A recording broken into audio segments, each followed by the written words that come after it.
A scrub is a guy that thinks he's fly and is also known as a busta, always talking about what he wants and just sits on his broke ass.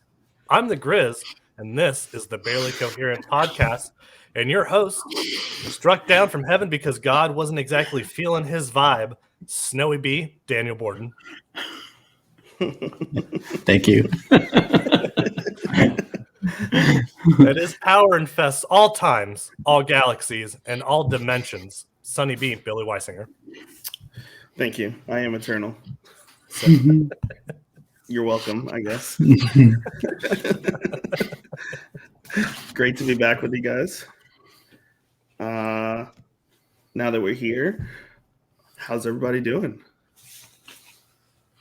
Pretty good. It's a rainy Sunday afternoon here in North Kakalaka, but it's been a pretty good weekend. Good. So, what about you guys? How have you been? I see. Are you two together? Yeah, We are. Sick invite. A rare collaboration. You actually probably were invited, I think. You were just like, I'm not going to be there. Yeah. So, My word. don't be weird about it. So, it's been a lot of eating and drinking, though. Honestly, yeah, significantly more than I initially planned on. yeah. Well, there's not a lot to do here. It's just New Orleans is like 99% eating and drinking, and then parades for the other 1%. The only time I've had the pleasure of being in New Orleans, I'm pretty sure all we did was eat and drink. Yeah, we did. Yeah, I never go out, and Patty's always asking me like, "Why don't we go out more?" I'm like, "Because we're just gonna eat and drink." Like, we literally go out and we eat and we drink, and it's good food. It's good drinks. We do. We have a lot of people here like in the very like touristy, vacation mode. So it's always it's fun, but right. It's not very diverse.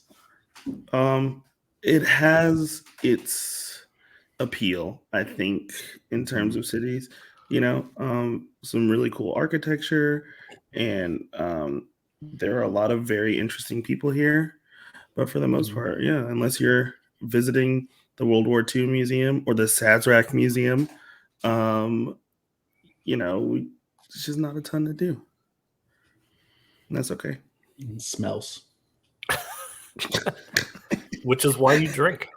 Dude, we walked into John Lafitte's, and I hope somebody goes to John Lafitte's like and hears this recently, because they'll agree. It smells like throw up.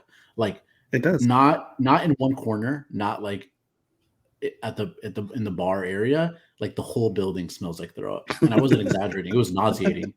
And I was like disgusted with all the individuals who were sitting down enjoying their drinks inside.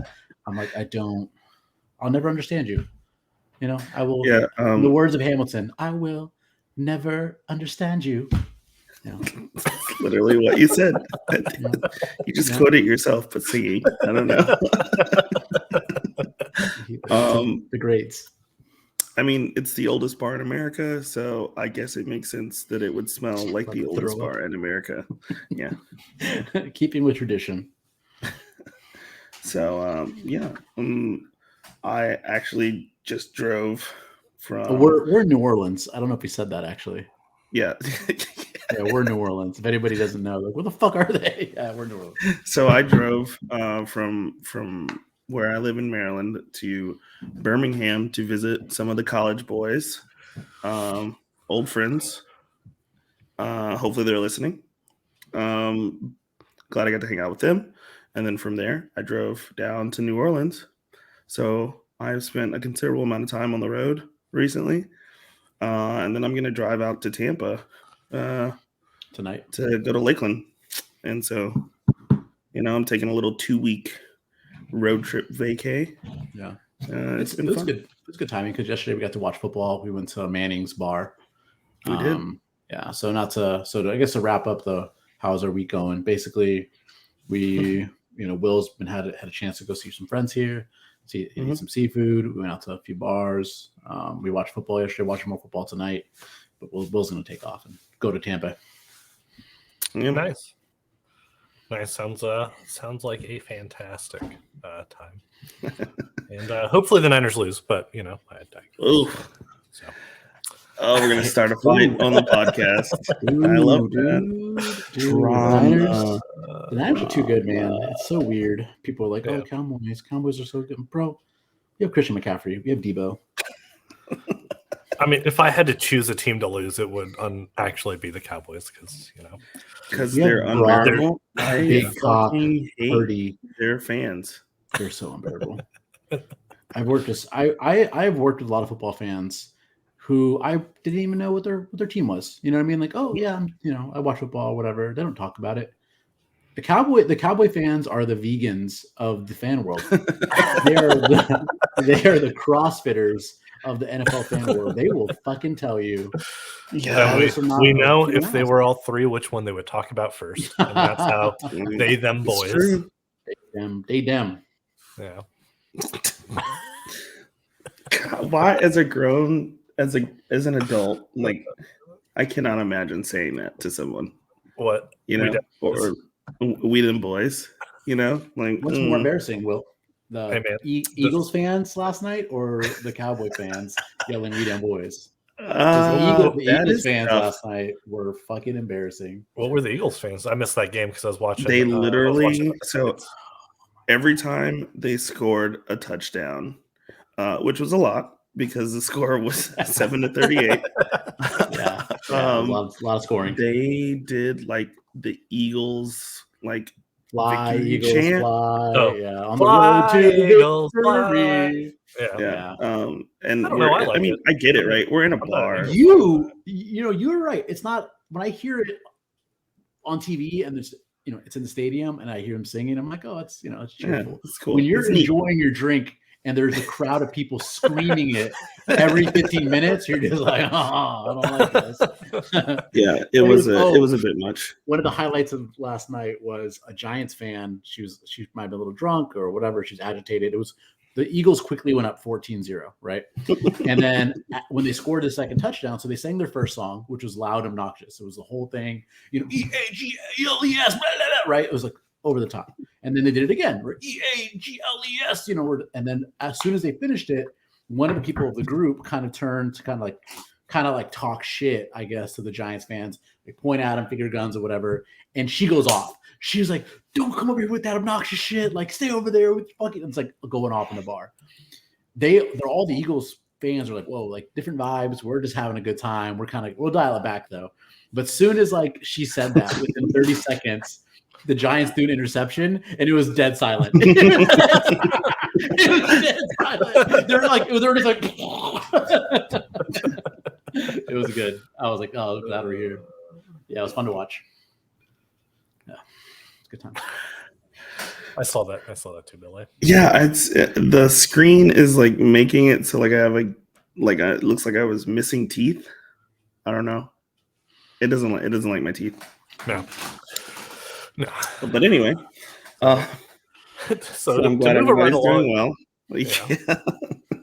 To move right along into the first thing I wanted to talk about. So there's this book coming out about the advancements of AI in defense, by DARPA. And well, hold on. Let's tell people what DARPA is first, because there are people who may not know what DARPA is, and we'll give you the breakdown of the acronym so that you can sound informed. Yeah, the Defense Advanced Research Projects Agency, right? Mm-hmm. Like, have you guys ever seen Terminator? And then they go back in time to kill that company that built the Terminator. That is that. That's DARPA. That is DARPA. That's the movie version of DARPA. They do develop and test a lot of the more futuristic aspects of our military munitions. Mm-hmm. So one thing that they've been working on, and that people have probably seen a lot of, are those robot dogs. Mm-hmm. Things that they have tested. I want one. I want to name it. It won't poop. Yeah, I mean, it's not going to poop or pee in the house. It's very well housebroken. It also weighs like 500 pounds, so problematic in some senses. Yeah, I mean, it's not a lap dog, but as long as it knows that. How much does it weigh? I don't know. It's a good question. We'll get into it. Not important, but so for people who may not 100% aren't super familiar with DARPA, but have seen videos of those little robot military robot dogs run around and stuff like that. That and the humanoid robot thing, that's DARPA. That's the type of work that DARPA does. One of the things that they've been working on is their AI and their AI detection for humans. So they decided to test this and probably chose the best branch possible to try to defeat this, and that would be the 1, 2, 3, 4 United States Marine Corps. And what's interesting about this article isn't just that they had 8 Marines and all 8 Marines were able to defeat the AI detection system. It's the methods in which they were able to defeat the AI systems, which makes me feel a lot better about the dystopian future, knowing that when AI does take over, I now have a playbook to defeat these. Go on. Step 1 to defeat said robots. Yeah, step 1 is to potentially do somersaults. I'm gonna stop you right there. None of us doing somersaults here. Step 2. Well, yeah. For those that are still young and nimble, Max can take it. You can somersault. My personal favorite, though, is going the old Metal Gear Solid route and just hiding under a cardboard box and walking around in a cardboard box. I love it. Like, to me, that is like the most amazing thing ever. Yeah. Right? Like, advanced imagery, AI detection and identification, all these things led up to this moment. And the Marines said, I played Metal Gear Solid once. Let's hide under a box and see if that works. So and it fucking did. I want to actually draw your guys' attention and imaginations to all of the things that you've ever seen, video games or movies, where there was a automatic turret, right? Every single one, right? It was always like this, like they were just like it focused on only pure motion, right? And then it would just light it the fuck up. And it was like that was kind of like the stick, right? It's like if it moves, it's fucking get lit up. That's exactly how it's gonna be in the future. There's no way an AI will ever be able to look at a box that's moving and go, "There's a fucking human in that." You know what I mean? It'll just see a box that might be just slightly moving over every couple feet, every few minutes. But so in the future, they'll just have fucking machine guns that are stupid. If it moves, it dies. Yeah. I mean, if you're being honest, that's the quickest and easiest solution. So yep, that's it. Why fuck with what's worked? Yeah, and then another Marine. This one is also great. Yeah. But another Marine took branches from a fir tree and walked along while pretending to be a tree. No. There's a quote in there that I read. When you put it, is what he said exactly. He said something that was funny. He said, I'm gonna find it exactly. But he said the Marine was giggling and smiling the whole time. That's good. That's good. If you know Marines at all, like it's exactly what they would do. They would just be like, "This is awesome." Yeah, absolutely. Which I'm pretty sure is from a Shakespeare play, walking around as a tree. It's not Hamlet, is it?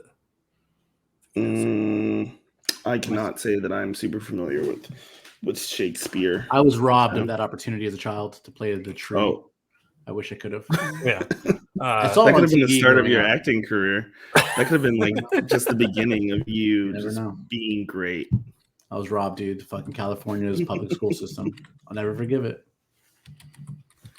I was in the California school system, and I read a lot of Shakespeare. Different schools. Macbeth, different by the way. Macbeth. Yeah, Macbeth. There's a scene near the end of the play where the foreign army dresses up as trees, and I always thought it was dumb, but apparently with AI, apparently not. I mean, you gotta admit though, like if you're on watch and like you're just standing out in the middle of nowhere, right? And you've been standing there for hours, and you're like, that tree looks weird, right? And then you're like, okay. And you're like, I think that tree might be moving. And I think that tree is giggling. It's gonna be like, dude, shut up. Like, you're crazy, right? Mm-hmm. Until next thing you know, the enemy army is right on top of you. And you're like, fuck, I'm being stabbed by a tree. And this makes no sense in my brain. It's actually just an ant. It's part of the ant army. Yeah. Oh no, not the ants. At the end. Speak for the trees for some fucking reason. These trees are giggling. Yeah. In Vietnamese. Yeah. Oh God, it's funny. But yeah, it's what other branch would would have been able to think this far outside the box to I see what you did there. yeah. So To be the outside the article box, says- you must go back into the box. Yeah. That is some heavy thought there. I think Mhm. Confucius would be proud of you. Thank you. But like the article says that they used 8 Marines to test different situations, and none of the Marines were detected. so this AI robot is like 0 for 8, you know? Yeah. Mhm. But yeah, that's the end of the article kind of wraps up where they're like, this thing was detected or designed to detect humans walking, Right. and that was about it. Yeah. So it might be good for detecting people more in an unsuspecting, right? You don't know it's there, but shit, man. I think there is a part of this which is interesting because very likely once introduced, at least initially, I think that no one who's read this article or anything like it would know necessarily to think outside the box in that way. But if you were to drop this in the woods somewhere and you're looking for enemy patrols, right? Enemy patrols are not going to be walking around with cardboard boxes and doing somersaults. So All right. Here's my scenario. Okay. Fast forward 10 years in the future. Okay. We're being invaded by name said 43. country, whatever, and they have robot dogs, right? And for some reason, we're all together. And Will looks out the window and he sees a robot dog patrolling, and he goes, "Guys, it's fine. I know how to defeat this." He grabs a branch and he starts going outside, and he just gets lit the fuck up. And then he looks back. He's like, "Oh, they must have had an update." It's first day 1 patch. Yeah. Yeah. But, I mean, but to bring up your point, right? So if you're a professional military, right, and you're going up against an AI and you think it has these type of deficiencies, right? Like, I mean, the branches, it's just, would it be that hard to just give everybody a ghillie suit? And that's what you're patrolling in now? I'll have you know, the ghillie suits are a very intimate thing. You're supposed to build your own ghillie suit from the foliage around. I could go on That is Amazon not right now. false. You You can. suit. I know Yeah. you can. And every Marine's a rifleman. We fucking Would you get call? it, but Would you call your ghillie suit a billy suit? It's just pictures of me. it's just that background just printed over and over and over again. Yeah.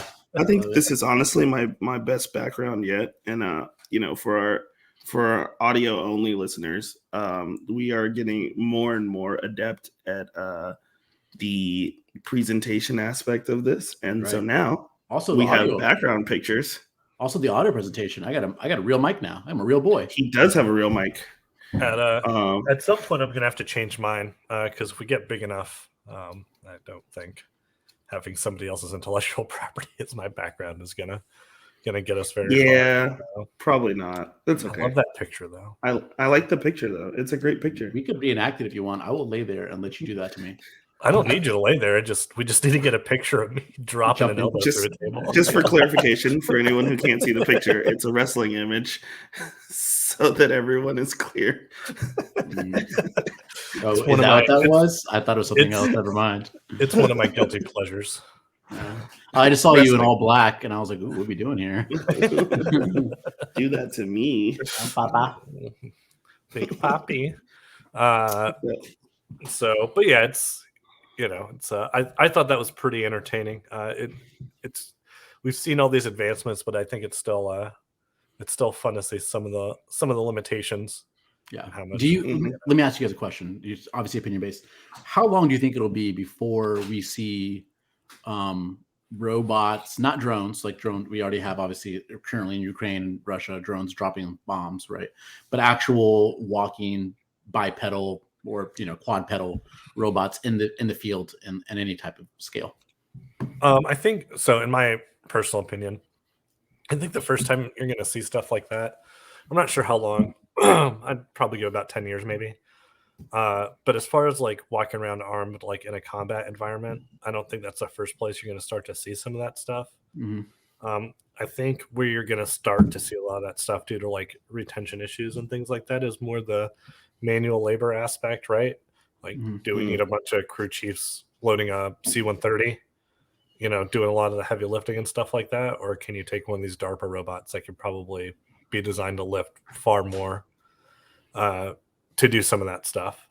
So I think we're going to first start to see a lot of these like bipedal humanoid robots or things like that, or in the more mundane tasks that we have a lot of members of the military doing that maybe might just require like a single supervisor to watch a lot of these things and make sure they're not, fucking stuff up before you start seeing them in like an actual field environment, putting rounds down range or something crazy like that. Mhm. No. What do you I think, Will? think. Sorry, I'm looking up how much the DARPA robot weighs. They are, yeah. But Oh wow. that might be a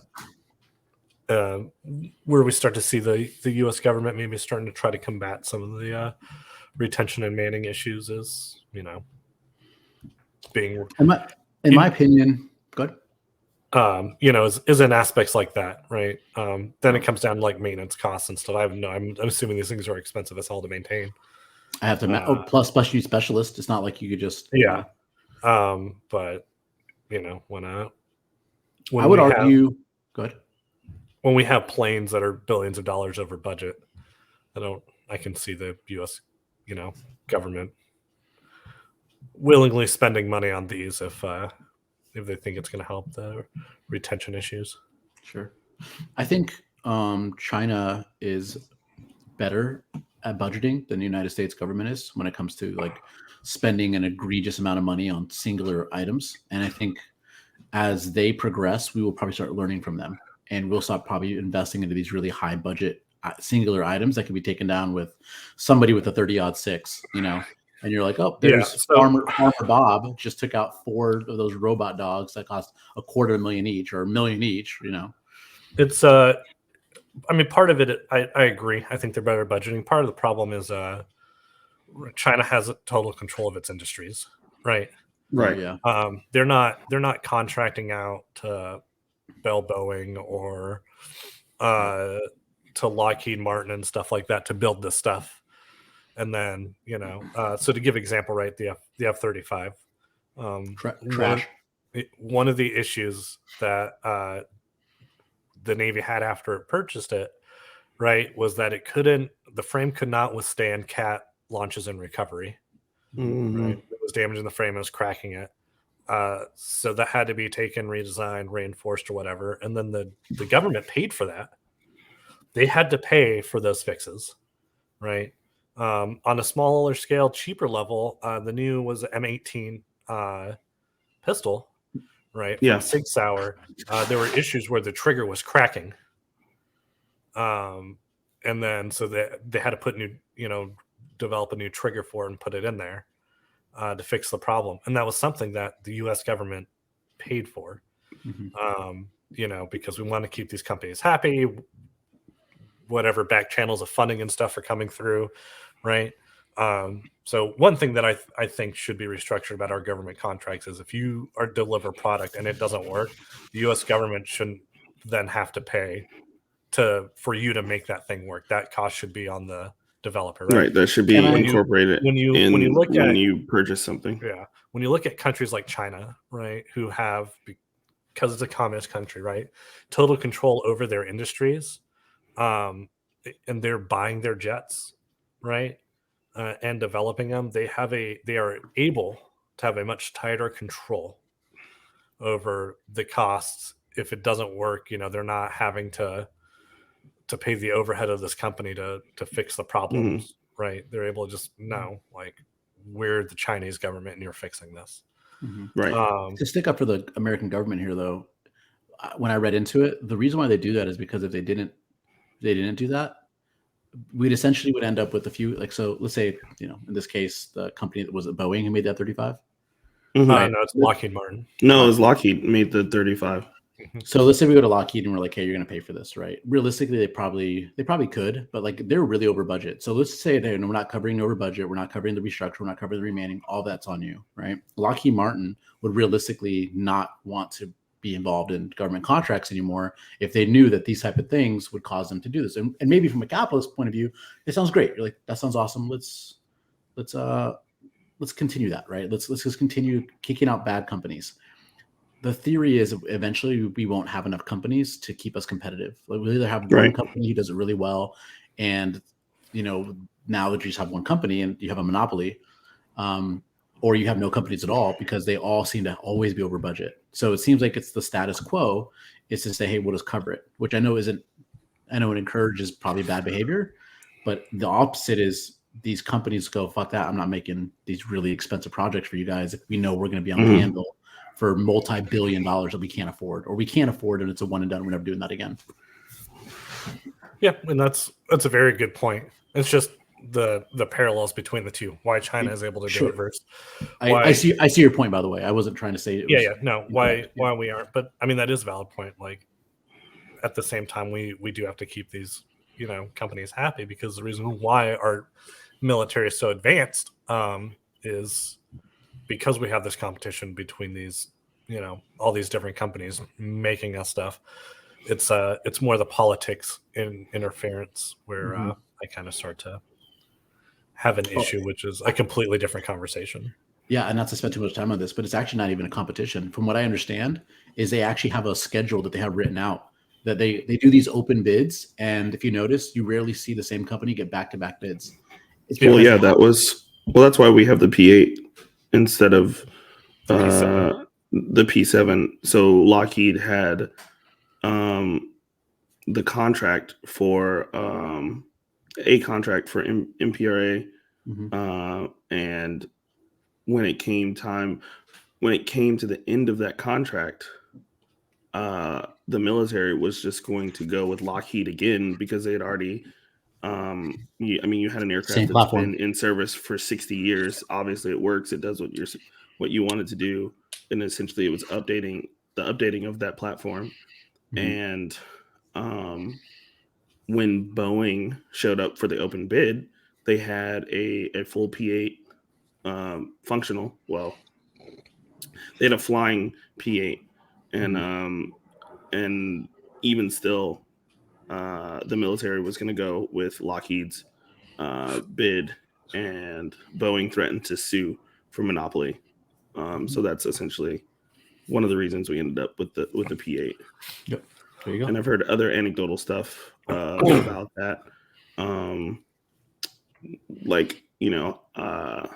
Certain individuals who are in charge of making decisions that are shareholders in Boeing and things like that. So there are a number of different things that go into that, and it's very fascinating how the military seems to choose, what they're going to go with, and even how much they're going to pay for things. So, I do think one of the things that the U.S. and the rest of the world is kind of learning from the Ukraine war, because unfortunately, it's kind of turned into like a weapon showcase for the U.S. and its allies. I say unfortunately just because I was hoping the Ukrainian war would be over by now, but and I think one of the lessons that we're learning from that is a lot of what Ukraine is experiencing success with isn't like the super expensive, like Patriot missile systems, although they could use stuff like that, right? Like the stuff that they've been having a lot of success with are like not just the homemade stuff, but a lot of America's cheaper munitions that we've developed in recent years, right? Like I can't remember what they're called, but we basically have these like bomber drones that get fired out of mortar tubes that are significantly cheaper and those have been very effective. We have the vampire missile system. It's called the Switchblade. Yes, thank you. The Switchblade, right? We have the vampire missile system that's designed to be installed on the back of pickup trucks. Yep. That have been effective.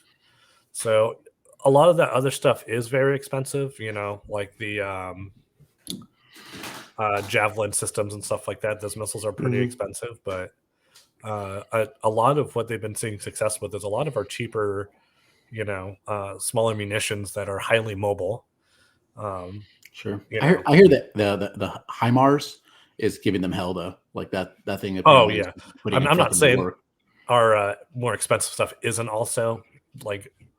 I think it's amazing, extremely well. I'm just saying, I think a lot of the lessons that we've been learning too is, it's not just that. And I'll post it in the Discord, but there was a TikTok too that came out where they translated. So for those of you that don't know, back I think it was 2018. It was a mixture of Syrian and Wagner group forces attacked a U.S. outpost in Syria. I saw that. Of their conversation after the fact, where they talk about, they were kind of surprised on the U.S.'s counteroffensive to that attack, which was no infantry. We didn't use any infantry. It was a lot of artillery and various air support, and we suffered no losses. That. So, and I think that's what's kind of, right. They're learning about current modern warfare is right. Infantry and stuff like that's still important, but it's when you start to develop these like highly mobile, easy to use, cheap equipment that they can have devastating effects, especially when paired with more advanced things like HIMARS, Patriot missile systems and stuff like that. I mean, this might sound like just like a child's explanation of fighting war. But like in my mind, when I hear how effective, what they have like 10 HIMARS, maybe less. Like, wouldn't it be just absolutely devastating if they just gave them like 50, 100 HIMARS and they just sat them all back and they're like, if you cross this line, like you're done for, son. Like if anything comes across it, we're just gonna rain fucking fire down from miles and miles and miles away. I think the concern would be just giving some validity to that. Big target for Russia to potentially hit. Well, they're mobile, right? So even if they move 100 yards away, I mean, there's really nothing that they're going to shoot at a HIMARS that could do, that would do damage from 100 yards away. Yeah, it's also a question of how much we can give, right? Do we give them all that we have? Yeah. I mean, I would. I say. I'm just hardcore. I'm saying I think that's the reasoning behind it, right? Is when you look at a lot of these spending packages to countries like Ukraine. We're not giving them actual money. I mean, we are giving them money, but a lot of those like spending packages are based on the things that we've already built, and then we're giving to them. So, right.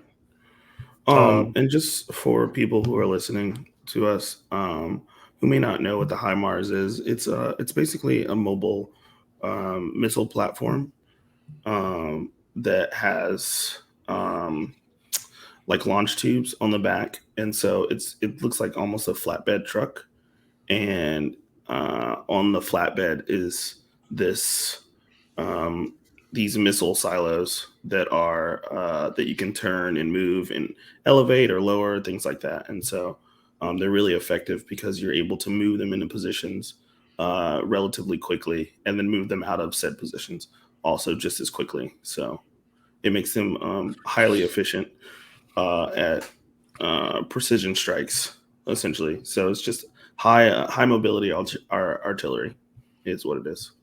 So, and we can post a picture of that in the Discord and on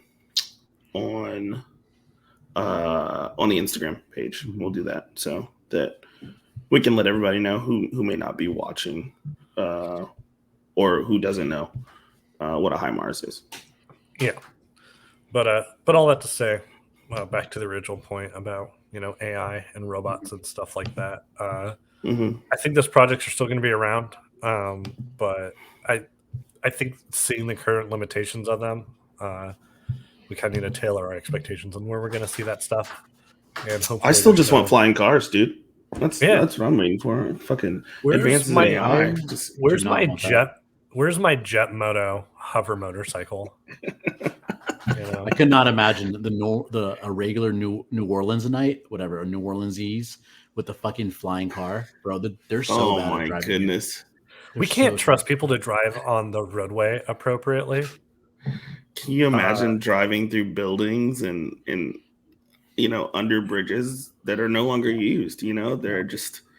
That's the only time I would like if AI Somebody's- was 100% the driver, then I'd be okay with it. But if not, absolutely not. Somebody's Yeah. going to be texting and driving and put their car through the top story of a skyscraper. Yeah, for sure. Happens one time, we all lose our cars overnight. Yeah. It's like it's like the NAMP, The government is just like, all right, that's enough. That's enough. You're done. You're done, son. You're done. Yeah. Speaking of which, I think in today's economy, though, I don't imagine I'd be able to afford a flying car. And that's, I think, something that a lot of millennials kind of feel right now. Not just millennials, obviously, there are generations after us and generations before us that are not doing well. But if I'm being frank, my generation is the generation that I talk about the most because that's what I belong to. Yeah, you're living it. I'm living the dream, as they say. So, with that said, what are your thoughts on essentially what feels like it's become the millennials versus the economy, right? Because how many articles do you see of that say that, the tagline or the headline is millennials are killing, the diamond business, or millennials are killing Applebee's, like. I got some quick stats for you to throw at you, and this is Please amazing. Hit me with stats, because I prefer opinions to stats. Honestly, I really like to fight with my emotions, but please hit me with numbers. That's honestly so observant of you.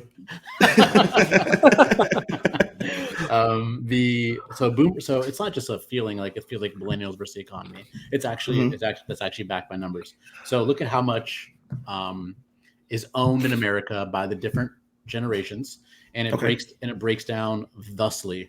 It's boomers who own of all of the capital in America, 50%.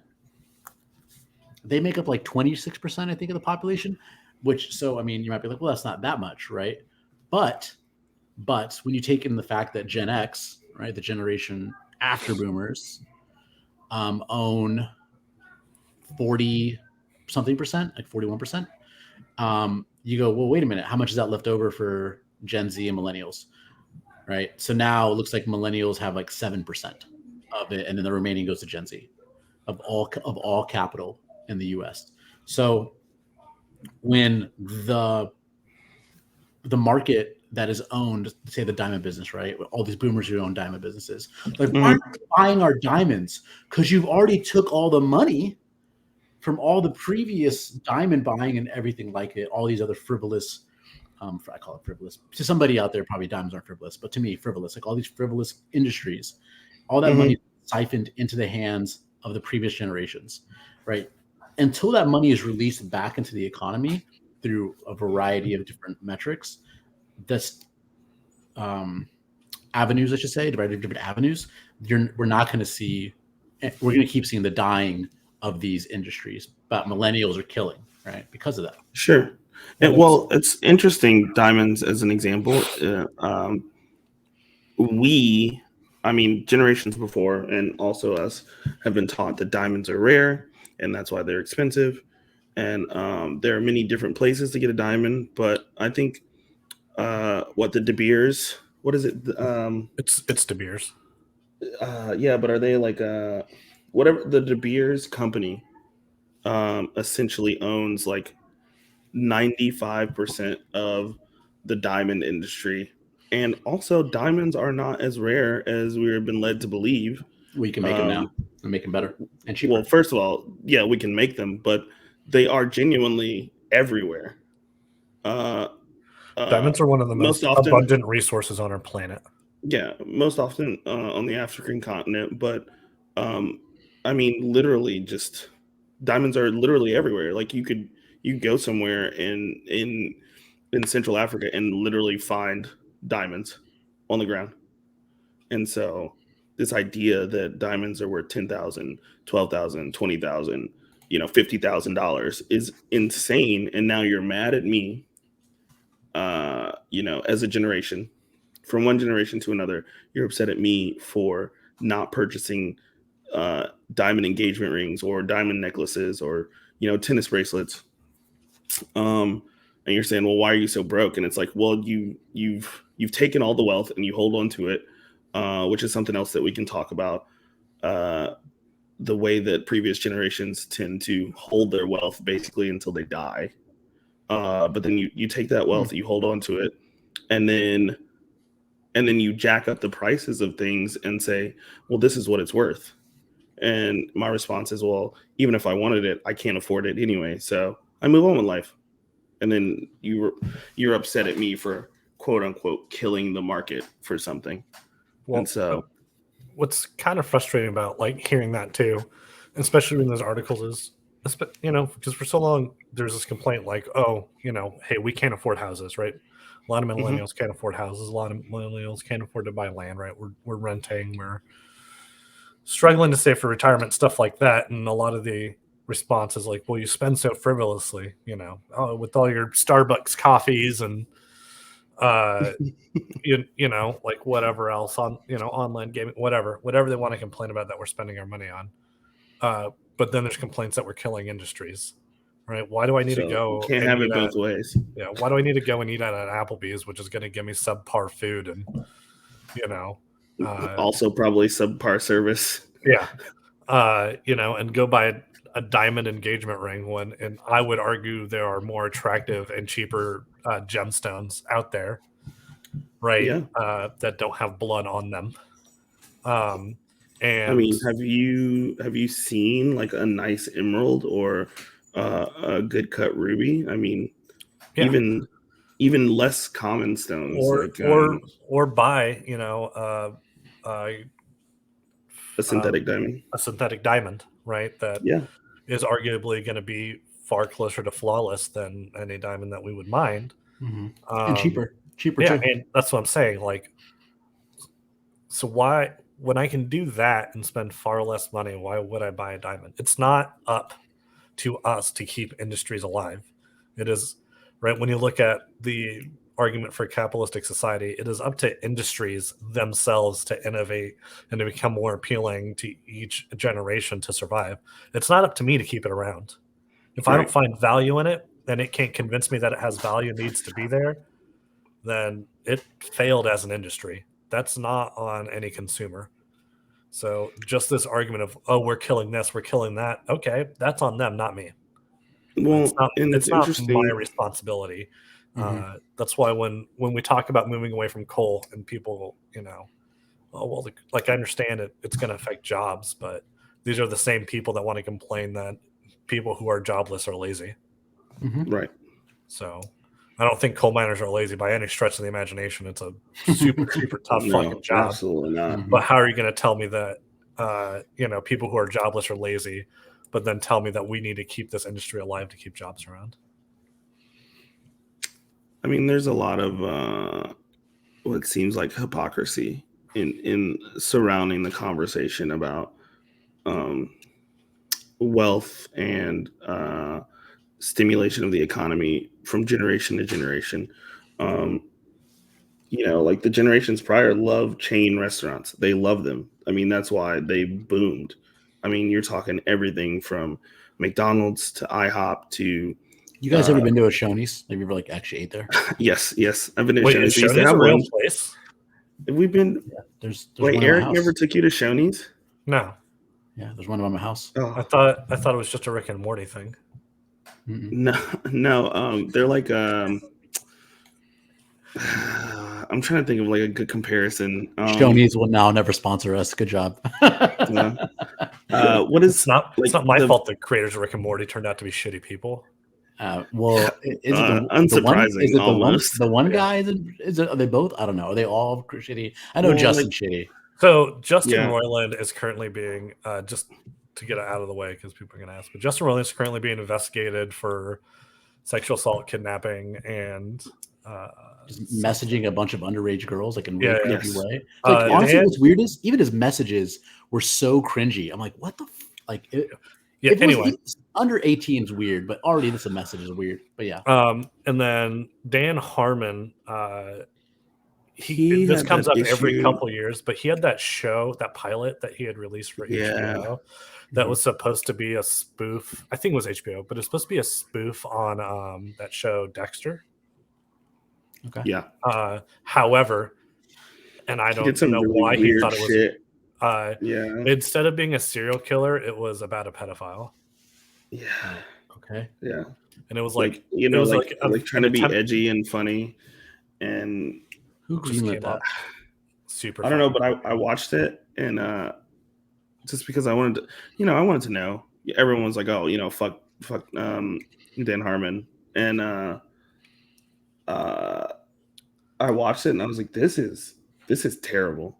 Like the fact that anyone sat through that and was like, "This is a good idea."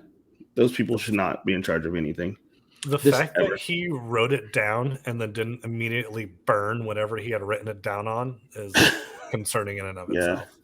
You could argue does that come maybe up there was periodically. some sort of commentary that he was trying to make with that, but whatever commentary it was didn't come through. It's lost. It's lost, And man. And whatever. that's giving him every benefit of the doubt possible that I can. It's weird. Super anyway. fucking weird.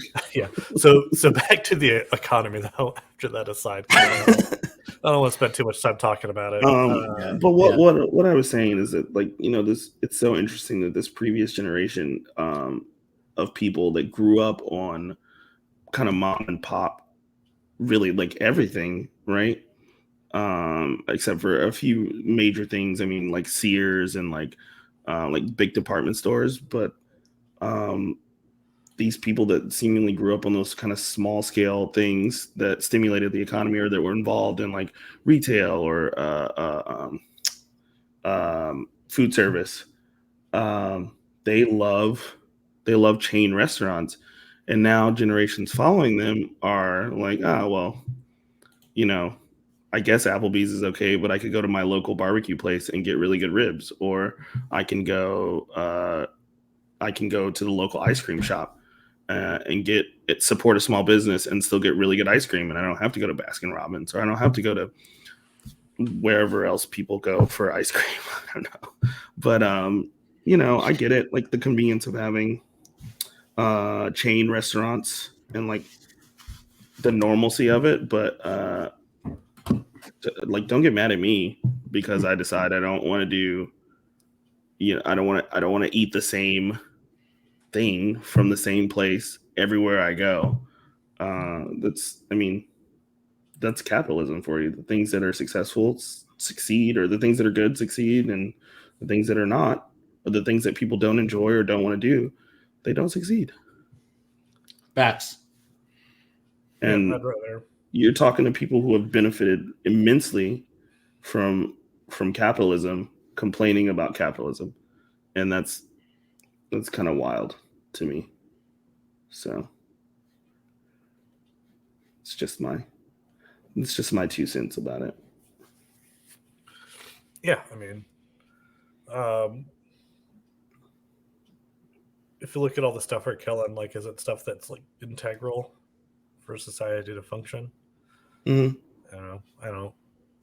I don't personally think so. Maybe Shoney's might disagree, but my bigger issue with, so I think not to take away anything from the idea that we're killing industries. I think I don't give a fuck about that. I don't care.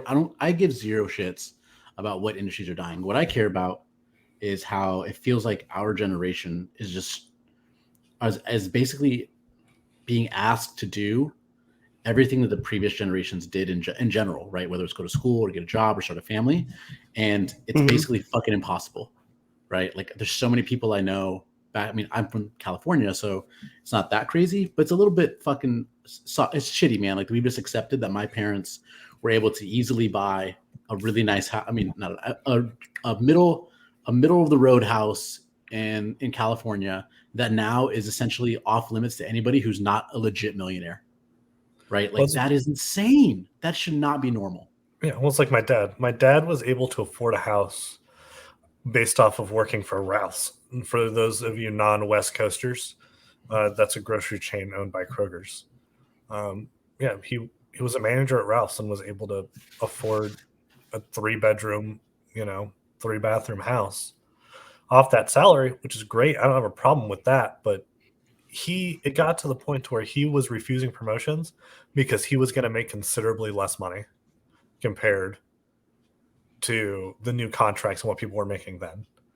Like Right. you today could not start out as a bag boy cashier at Ralph's and work your way up to being a store manager and be able to afford a house anymore.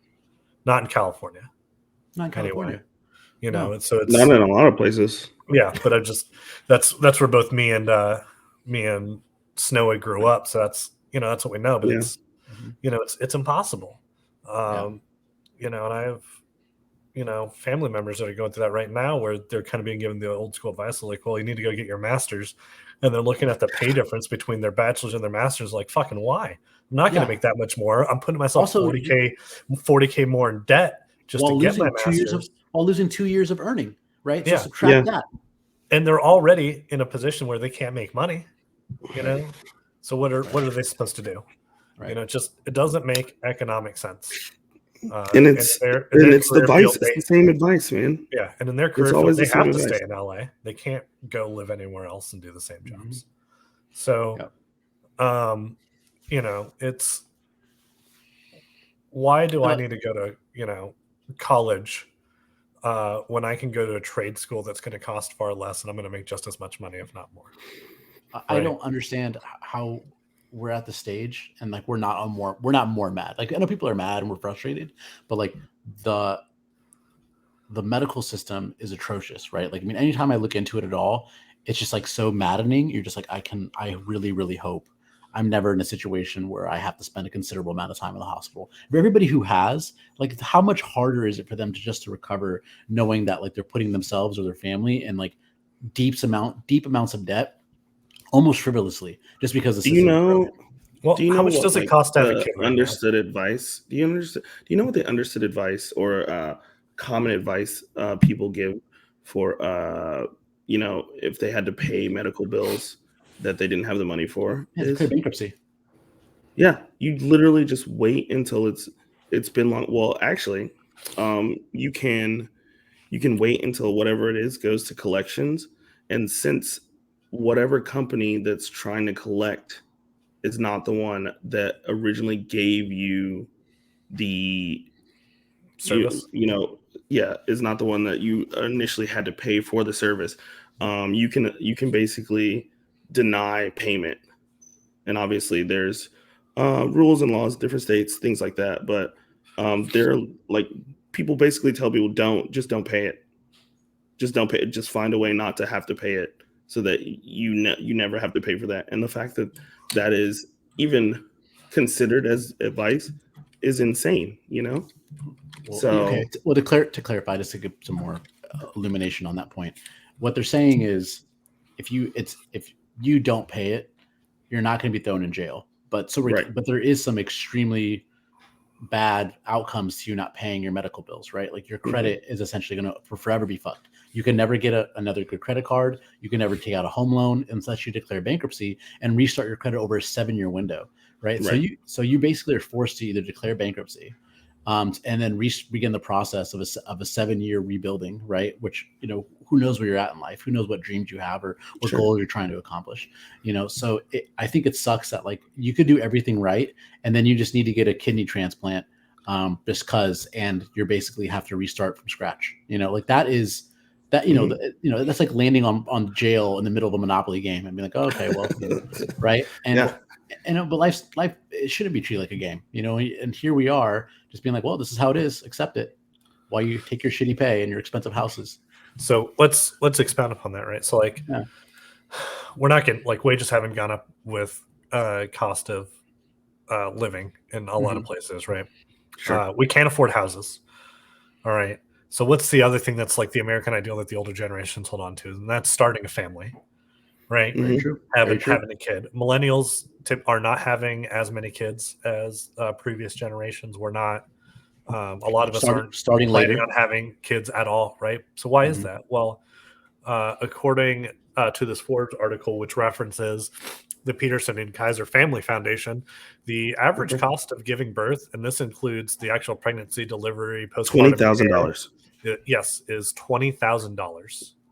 So we have a generation that is struggling to pay off their student loans because the cost of college has gone up considerably. We all went to college because that's what we were told to do, right? Yes. Because that's the only way to get a good job, which isn't true, but that's what we were told, right? Mhm. We can't afford houses, so we're paying a lot more in rent, right? Because Yes. typically rent costs per month are a lot higher than owning a home, but you can't save up enough to get a down payment. And now you're expecting me to start a family, right? And on average, that's $20,000. So, Right. how many kids am I supposed to have? What you want me to hit all these things, but we no longer have the tools or the capability to hit all the things. Sure. When I can Sure. I go mean, and even though it's not the same, I can go and I adopted my dog for $300, and that included all the vaccinations.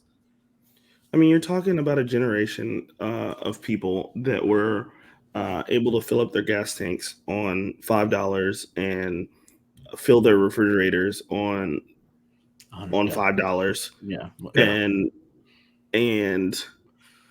and who were able to put themselves, the classic, well, I worked my way through college. Yeah, that's great. I'm really glad that at the time, college cost $10,000 for 4 years, uh, and you worked whatever job You and worked made, as a fucking grocer at Ralph's yeah, that paid you enough to and buy a home.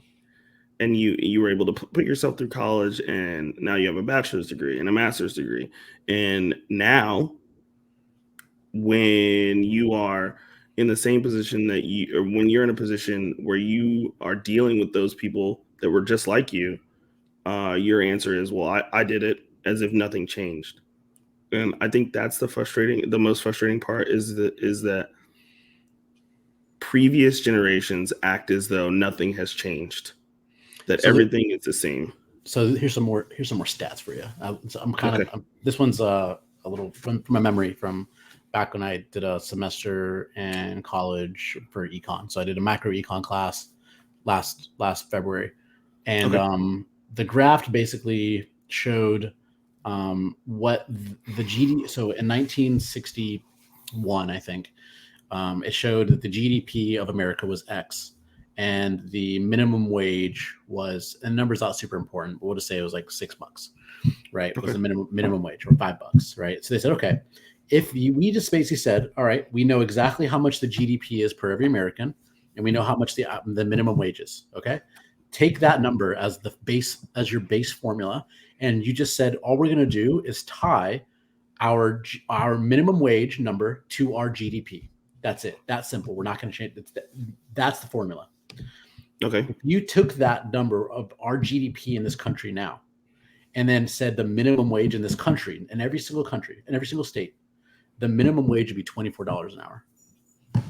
So when they say in 1961, like, oh, they can't conceptualize it. Like, yeah, you were making $4 or $5 an hour, but they don't understand. But relative to the size of the country, right, you were making the equivalent of a person working at McDonald's making starting $25 or $24 an hour. And so when the argument about like the $15 minimum wage coming up is popping in their heads, is because most of us weren't making minimum wage in 1961, right? Like anybody who was working then right now is basically dead or dying, right? If you were making minimum wage in 1961, like you're pretty fucking old now at this point, right? You're not even part of the conversation. So anybody who's even having this conversation, there's no context for them. They're just like $15 an hour. That's ridiculous. And you're like, it should have been $15 an hour 20 years ago. We just stopped raising the minimum wage to the point now that it's insane for us to think that it should be higher than it is. I think the conversation that, well, the piece that you said about people being who were making minimum wage in 1961 basically not really being part of the conversation, I think is not necessarily true, right? So I guess No, they're I mean, no, bro, they'd be like 100 years yeah, old now. yeah. If they were And 18, 19, or 20 if years you were old. 18 in 1960, Yeah, Yeah, so we're that's not, what we're I'm not talking saying. about people Okay, born I in. see We're what talking you're about people saying. who are in the I see what you're saying. workforce. Yeah, yeah. Yeah, That's yeah, my bad. Yeah. yeah. So that's my point. Like back then, all those people that made all that money that are now dead or passing it on to their Gen Xers, right? They made a pretty good living. I mean, like Grizz said it best. He's like, dude, my dad, I mean, had a job that somebody who was not formally educated couldn't Mhm. do, and he was able to give his family what sounds like a relatively good life. And that's awesome. Like I love that for your dad, but I want that for people now too, right? And that's what's Right. upsetting, that it's impossible to have that to the or they're like, oh, we'll get roommates, as if like, okay, look, it wasn't like people didn't have roommates back in the 60s, or people didn't struggle back in the 60s, or they didn't have trouble making ends meet. But the number of people now that are expected to do it is so massive that I think, need to be more upset at the boomer generation and demand, in some ways, our slice. Like, no, you guys fucked us. We didn't want our So slice. yeah, so and here's the thing, right? Like minimum wage, there's a lot of argument about like what it should be, what it is, and Mhm. people argue, well, why should somebody who's working at McDonald's, make $15 an hour when it's a job designed for high schoolers? But if you look at the purpose of minimum wage, which came into effect to help pull us out of the post-depression economy, right? Give people more spending power to take their money and spend it and put it back into the economy. The minimum wage was designed to create a minimum standard of living to protect the health and well-being of employees, which is what was posted There at you go. Cornell Law, right? So, like, are you going to sit there and tell me that in any state here that making $7 an hour is enough for somebody to be able to protect their health and well-being? No. Where in this country can you afford an apartment if you are making $7 an hour? The answer is Right. nowhere. Nowhere. Yeah, Answers that's literally, my literally point. nowhere. You can't How go to many North Dakota. how many cities, like actual cities, can you afford an apartment off of $15 an hour? Just you. You can't. So Mm. you get my point. Now you have a wife and kid, right? Like, I think the health and well-being of your employees is, if both parents are making minimum wage, they shouldn't be struggling to, feed their kid. You And in shouldn't have to most major choose cities, between feeding your child and paying a bill, yeah, or feeding your child and putting gas in your car, Right. or yeah, feeding your child and paying for your car. yeah. So, and then there was an argument, article that I had read a couple months ago where there were some people that were saying, well, the increased wages is what's leading to inflation, which isn't true because the wage increase hasn't kept up at the same rate of Right. Yeah. inflation. And if that were true, Eventually if it will that be were, true. yeah, Right. but And I if want to that, be clear, to take their side is like, if they're not incorrect, that hypothetically, if everything was perfect, right? Like if we were actually making what we should be making, and then you raised wages, you would have inflation corresponding. But what you were about to say is we're so far behind that, like, if we did increase it, it wouldn't actually have an impact. But continue. Right. yeah, and if that were the reason, for inflation, companies wouldn't be posting record profits right now, Oh my God, they're killing it. right? No. All major corporations right now are posting, well, not all, but the majority of major corporations, majority of like major industries to the US right now are posting literally record billion-dollar profits with inflation going up, but our wages aren't going up. So Well, okay. So a question for that is, and I'm not really sure. This is just something I formulated in my head, right? Is that increase, especially post COVID, these companies that they can finding out that they can operate with even less people than they initially thought, so paying less people while still providing the same services at the same price or an increased price, contributing to an increase in profits, or is that just something that is just so made up? I have read a few things on that. So one, during COVID, there was a over hiring, right? There Mhm. was the economy was doing gangbusters because the interest rates were low, and people thought that $2,000 or whatever, $3,000 that was given to you was effectively more than what it really was. I don't know. right? But the point is that people were spending a lot of money, and companies were borrowing a lot of money, so they needed more employees to keep up with that type of growth, right? But nearly all the companies that won during COVID, so top of the head, like Peloton, right? So they're one of, I think, like 25 companies that basically like tripled their value. They've all come back to their pre-COVID value, right? So all those employees they hired are effectively an overhead that is just costing them. They're not providing value. So they have to basically release all these people. So some of that is just releasing some of the people that were only there for almost as temps for the almost like a holiday season. It was just a really extended holiday season, right?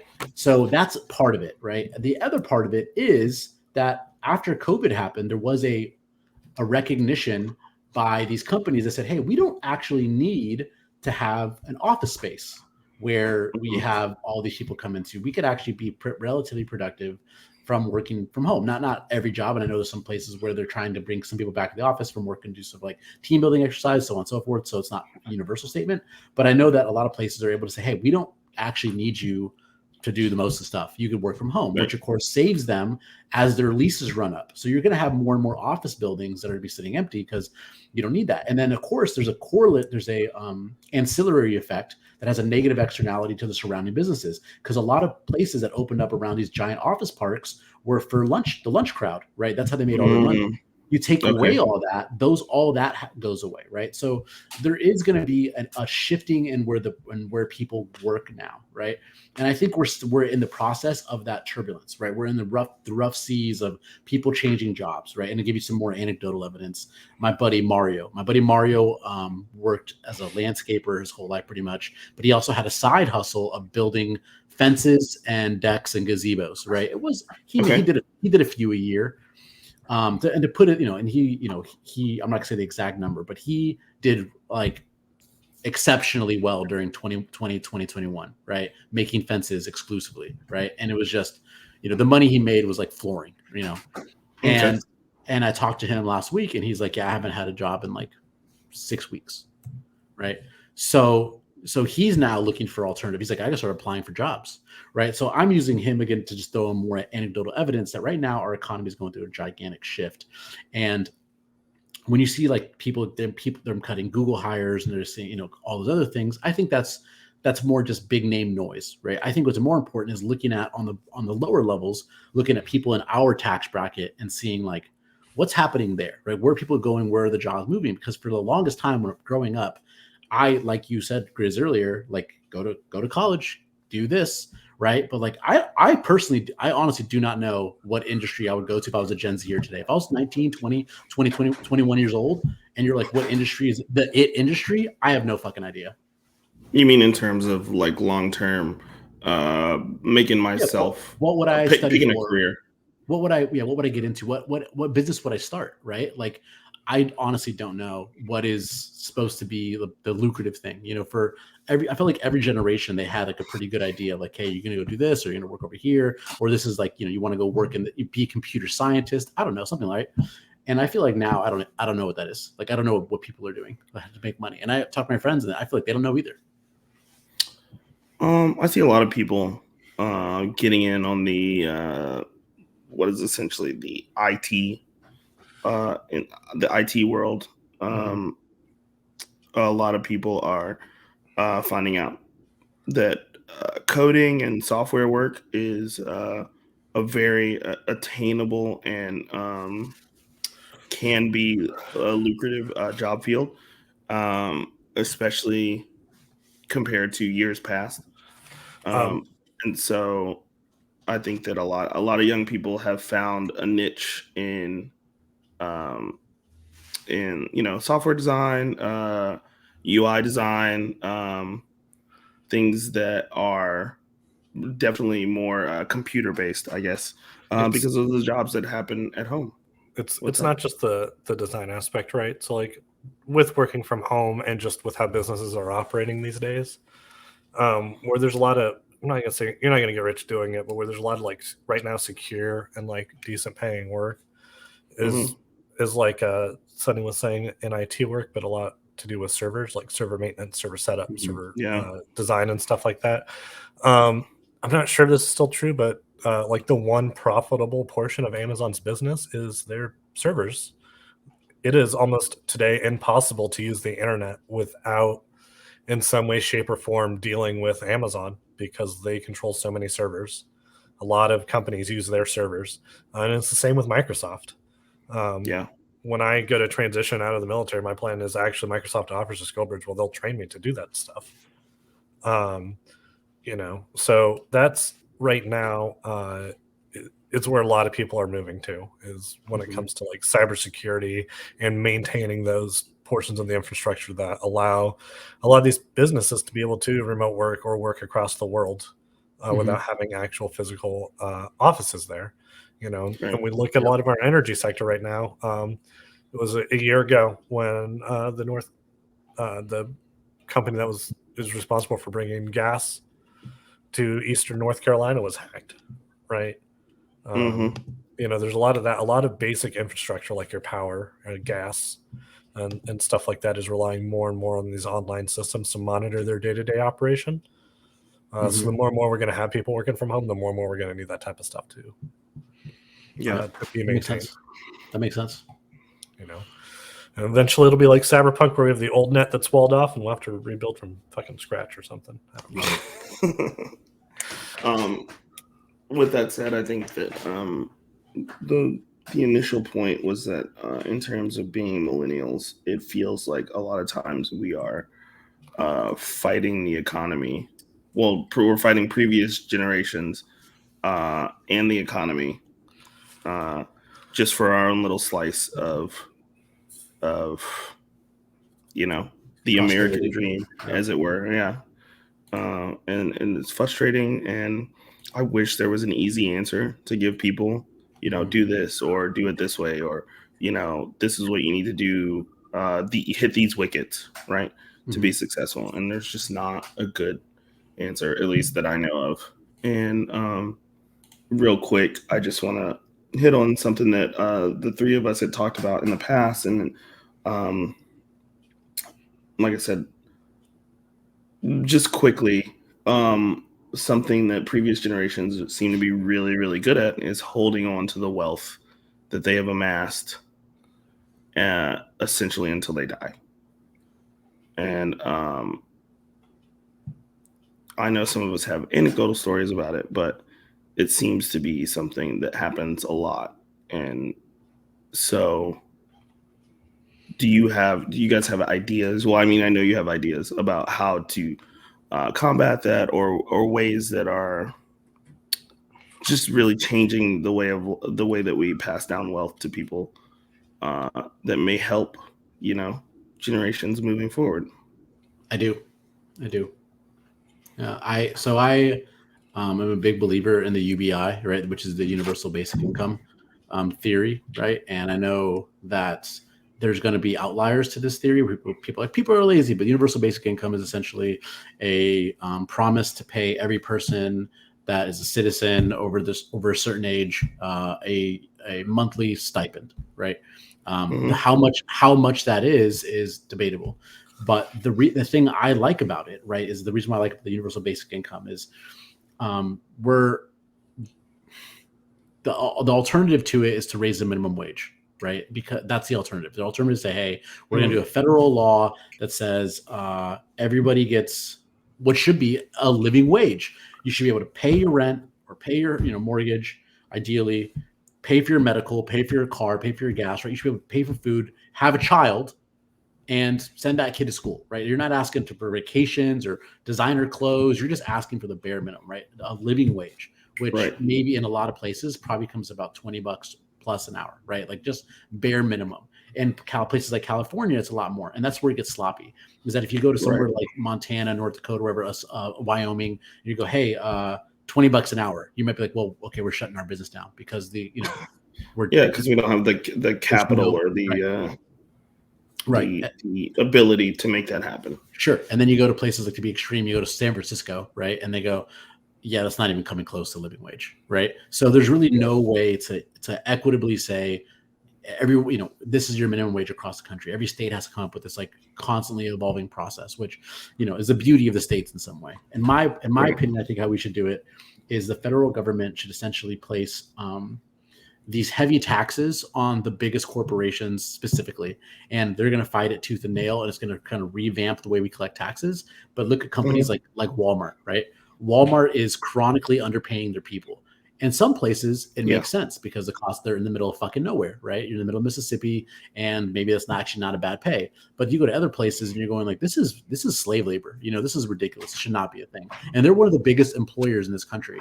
So I think we should go after Walmart and say, no, you want to keep paying your people. We can't specifically make you pay them more. Well, we're going to specifically tax your industry at a rate, and it's going to go into the universal basic income system. Amazon, same thing, right? Anybody who does business overseas to avoid paying taxes, go after them, and that's going to go straight to the UBI, right? So there's all these loopholes that we could specifically go after to fund the universal basic income. And what that does is it gives every person in America a certain standard of living that allows them to, I guess, fuck up, to pay for things that they might not have been able to pay for. And I think that unto itself will have this giant ripple effect. And without getting too deep in the weeds on it, because there's a really good book called Give People Money that really gets into the universal basic income. But effectively, the theory is this. Sorry, what is it? It's called Give People Money. Give People Money. We'll put that in the Discord. So Cool.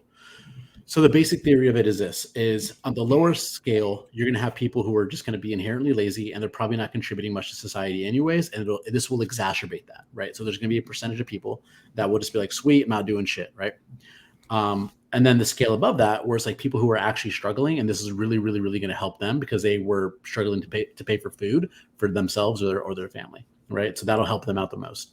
But what you're going to see, though, on the biggest effect to everybody, the whole, is that lower middle and the middle income group who now is not just covering the bills. They're not just paying for rent and paying for clothes and paying for things. They actually now have basically this stipend that's going into savings, or they're using it, hopefully, for discretionary spending on things they would not have had. So whether it's taking vacations, whether it's going, on road trips, whether it's going to, like amusement parks, or taking the family to the movies, or going out to dinner more often, going out for date night, things they weren't doing prior to this because they were so worried about their expenses, they had effectively cut out all that discretionary spending altogether, right? And it now gives this like almost like free money feel, which they hate that idea of it, but the reality is that's what stimulates the economy.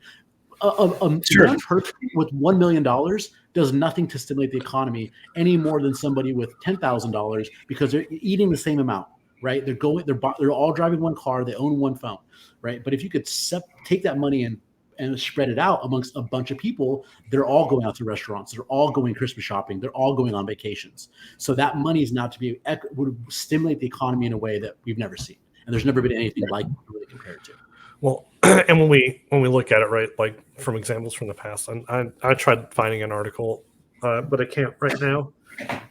But if you take somebody, right, that lives in an apartment, right, let's say you got a couple, okay, they're living in a 1-bedroom apartment, right, and you basically give them an extra $1,000 a month, right, that demographic is far more likely to then go out into their community and spend that money, right? Whether it be on food, on things that they need, but they're more likely to go and spend that money in their local economy than if you were to give somebody like Elon Musk a tax break that net him to another $2 million. Nothing. It does nothing right? for us. Right? Because when you look at what people like Elon Musk do, and which is what a lot of the older generations do, is they just hold on to that money, or he's selling his stock options to be able to buy Twitter at $44 billion. Right. Right.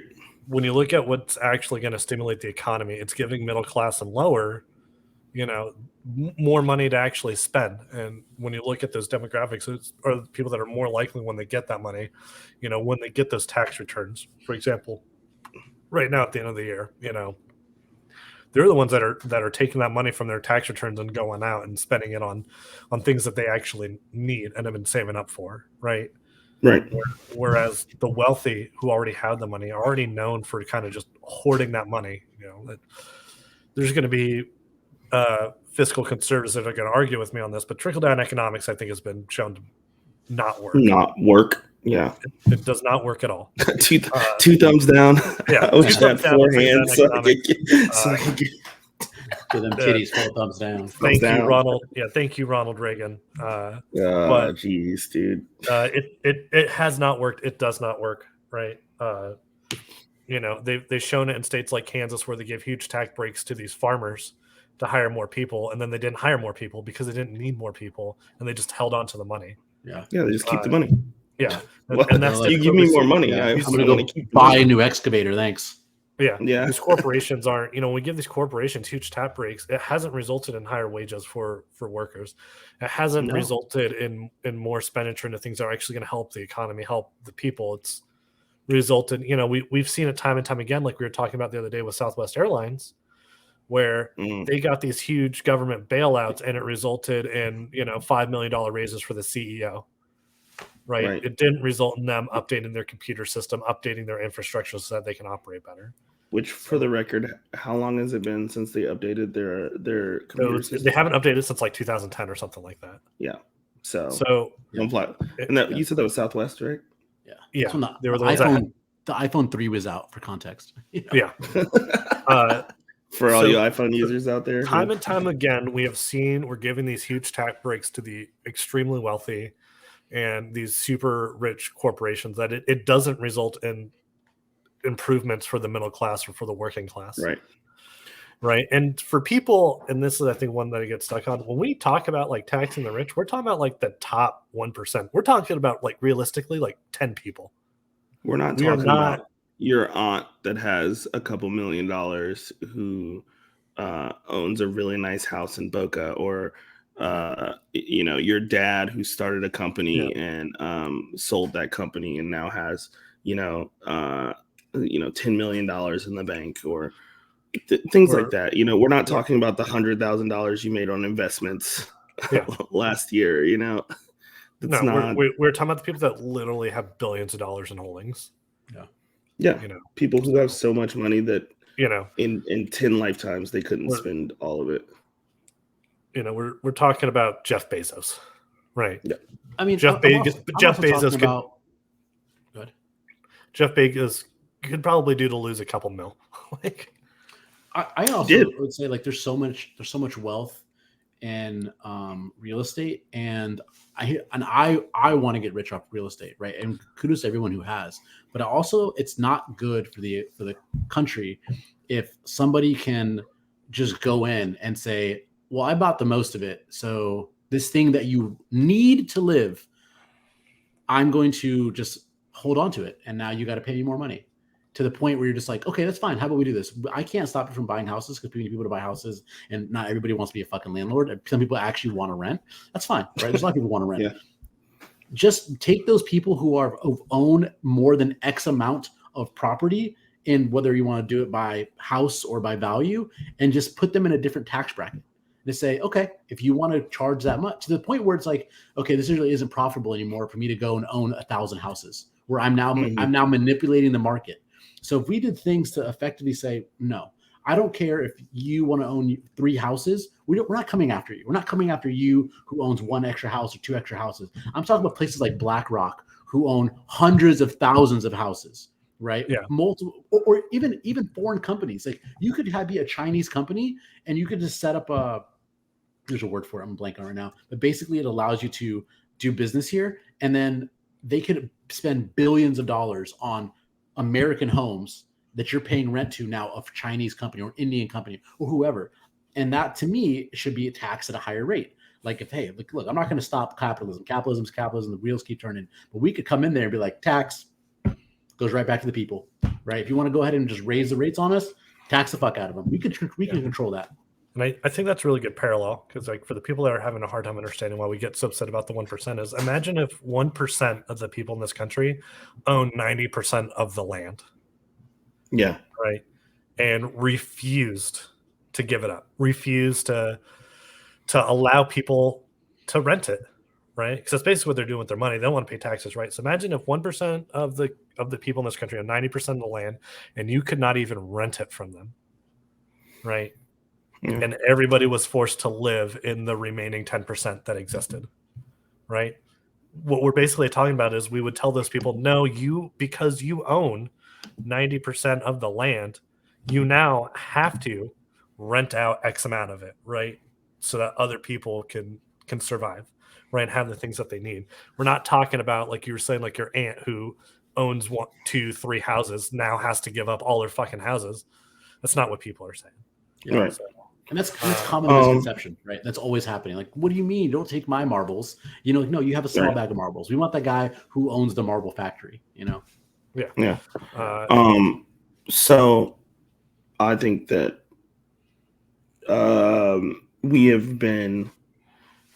we've beat this up pretty well. Yeah.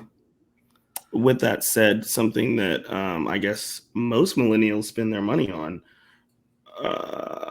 is tattoos. I don't know anybody who spent money on tattoos personally. Oh yeah, I think they're Do pretty you not? frivolous. A pretty frivolous frivolous expenditure. spending. Yeah, definitely Thugs. don't have Thugs. several It's $1,000s interesting. worth of Not hireable. You say that, but according to Statista, which that is sounds like a statistics. venereal disease. It does, but they compile statistics on things. You get it from banging a nerd. This survey done between August 27th and August 30th of 2021, 41% of millennials have one or more tattoos. Heathens. That's compared to Gen Xers who have the previous generation who have 32. There are 32% of Gen Xers have one or more tattoos, and then drum roll please, baby boomers, which sit at a whopping 13%, which is, if I'm being honest, a bit surprising. It's rookie numbers. I thought it'd be lower. Need to pump those numbers up. Yeah, that's what I was saying. I thought it would be. I thought it would be like way lower. I mean, for how quickly they're like, oh, you should cover those tattoos or never get a face tattoo, or all the stipulations that they apply to us for whatever reason. I think it's pretty fascinating, but something that I kind of wanted to talk about for our little easier than you think segment is like getting into tattoos, right? There are lots of people that I have talked to personally who have said, oh, I'd love to get a tattoo of this or a tattoo of that, or they have the desire to get a tattoo, but they just don't know how to go about it. And it can be kind of a daunting process if you don't have someone there to help you out. It can be. It is intimidating. As somebody who has several, that's putting it lightly, somebody who has a considerable amount of tattoos, it can still, even for me when I'm in a new area, be somewhat intimidating to walk into like a new tattoo shop and ask for a tattoo. Because if we're being honest, not all, I would say this is a minority, but there's at least 1 or 2 in every shop. Some tattoo artists can kind of be dicks. Yeah, definitely. I think it's just being that it's a service industry sometimes, right? But it can be intimidating, but it's at the same time pretty easy, and some would say simpler than you think, to like find a good artist and to get a good tattoo. Right. It is going to take some work on your part, but Sure. it is a process, right? And that's like anything that you want to do. It takes some time. There are some barriers or some traps that people kind of fall into when it comes to getting good tattoos, right? And I am one of those people that I do have a lot of really good tattoos, and I definitely have a lot of kind of shit tattoos. And I have some examples that I can give to help people. But the first step is obviously finding a shop that you want to go to, right? And in the day and age of social media, the vast majority of tattoo artists, especially good tattoo artists, have Instagram pages. Instagram is like perfect to promote yourself as a tattoo artist. And my first recommendation to people is, if you kind of know what you want and you know what style you want, is to find all the shops in the areas that you're willing to travel to, get on their Instagrams, look at their artists, and look for artists that are good, and understand, like most commissioned things in life, the price will affect the quality of work. Not saying you have to spend an absurd amount of money on tattoos. There are definitely people that price gouge, especially in large cities and near military bases. But if somebody's charging like significantly less than what the average is being charged in your area, they probably aren't putting out good work. Sure. But And that that's makes the sense. first step is finding, take the legwork. If you don't want to go to each individual shops and look at their books, get on Instagram and find the good Their artists. That's how I Instagram. found a lot of good artists is on Instagram. And as a heavily tattooed person, and I think that this is the majority, if you really want a tattoo and you see somebody that is heavily tattooed and you really like their work, just ask them where they got it. I think most people are more than happy to sit there and Yeah. Just don't be a weirdo. just don't be You know? fucking weird about it. Don't touch them. I've heard some strange stories about people admiring other people's tattoos, like walking up and saying, "Oh my gosh, like that looks so cool," and then immediately like rubbing someone's tattoo as if it's like ink that'll come off, or just generally like be a normal human being when approaching someone. Hey, excuse me, I really like your tattoo. Do you mind telling me where you got it? Yeah, Super easy. that's how I found the shop that I frequently regularly hear, is I told somebody that had Nice. some really good American traditional work that I was like, just listen, hey man, where'd you get that done at? And they told me who they went to. And so I looked that person up. It makes sense. Makes sense. I think the next step of acquiring a tattoo or a good tattoo is knowing your budget, and making sure you discuss that with whatever artist you decide to go with. Take your time picking an artist, but make sure that you understand what they charge. Some artists charge by the hour, some artists charge by size. So it's important to know what you're getting into. And it's a simple question that you can ask. Hey, how do you charge? How much per hour? Or do you do by size? And so they are usually fairly open because they want your money. And so they'll be upfront with you about it. Yeah. And I think one of the other points too is like, if you don't like, if you're not feeling that artist, like you two aren't getting along, or you're not comfortable with them, or you just, man, we're talking about concepts here a lot of the time, right? Like it's art. And if you aren't just getting what you want out of them from your tattoo, like you don't have to be rude about it, but you don't have to get tattooed by them. Yeah, So definitely. And this is not about hurting someone else's feelings. This is art that's going to be on your body for a long time. And just as much as you want good art, you want to have a good experience as well. So yeah. One of the other things, and this seems to be, maybe it's not as popular, maybe it's just my algorithm that I'm seeing, but there seems to kind of be this like somewhat of a thing on TikTok where people are kind of like want to argue with artists about like what's possible or like what their role is. But like at the end of the day, you're talking to somebody, like as somebody who gets a lot of tattoos, I'm not an expert on tattooing, right? I'm just a dude that's gotten tattooed a lot. Like, so if your artist tells you that they don't think something's going to work, or they don't think it's going to come out good for whatever reason, or they just don't think it's a good idea, it's probably worth your while to listen to them and their reasons why. And I'll give an example because I got a perfect example, right? I got 2 lightsabers tattooed on the inside of my fingers, my middle fingers, and I've only had them for 6 months and they have faded considerably. And when I went to get the tattoo design and I talked to the guy that ended up doing the tattoo, who is a great tattoo artist, that's why I went to him. He did tell me that tattoos on the inside of your fingers almost every single time, especially when color, will fade really, really bad. Did I believe him? Yeah, I believed him, and I got the tattoo anyway. But like, he gave me that warning. He tried to talk me out of it for that reason, which I get it. Why is he going to want to spend time doing this money or spend this time doing this tattoo that's just going to fade out, right? sure.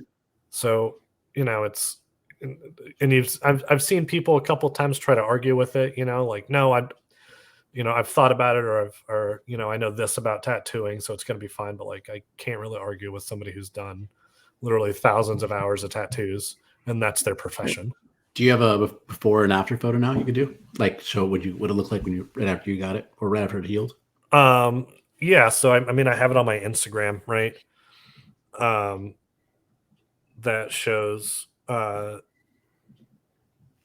what it looked like when I first got it, and it looked really well. I'm about to do the boomer thing and try to put my phone up to. It's fine. We can just post it. We can post it in the Discord, yeah. so you don't have to. I'll post it in the Discord, but So you don't have to pretend to be your father, Yeah. But the before and after is considerable, right? But the dude warned me. Like, I'm not upset with him. It's not like he did bad Right. work. And, He straight up told me it wasn't going to stick. But that's my point, right? I accepted that. I knew it was going to happen. I wanted the tattoo anyway because I paid like $150 for $110 or something like that for it. But it's listen to your artist. If your artist tells you they don't think something's going to work or they don't think it's going to look good, and you disagree with them, then find an artist that agrees with you, I guess. But like, they're at the same time, they're the artist. So there seems to be this kind of growing movement where it's like, I'm the person paying you, so you're going to give me what I want. And sure, but don't complain about it when it looks dumb. So Danny, as someone who does not currently have tattoos, what is it that you find? So first of all, are you interested in getting tattoos? And then if you are interested in getting tattoos, what do you find is the biggest hurdle with getting inked, basically? I mean, everybody looks at it differently. So my opinion, right, is that I don't like how smaller tattoos look. I think they can look good, obviously. It's just that like I like bigger pieces that I don't have to focus on, right? Like, because I am typically, unless like we're talking about your tattoo or you're specifically showing me your tattoo or like I'm being intimate with somebody, I'm not going to be like staring at your tattoo trying to discern what it is, the quality of it, like what it all means. Like for me, it's kind of like a blur. It's kind of a blur, especially if they're moving and I'm not trying to be weird and stare. Now I know it's not for me, right? I'm saying is how, but in the perception of other people, I think to myself, well, how do I want them to look? People look at my tattoos. Is it just going to be an amalgamation of things, you know what I mean, of clearly color happening or black and white, or do I want something that is very clearly like a portrait, if you will?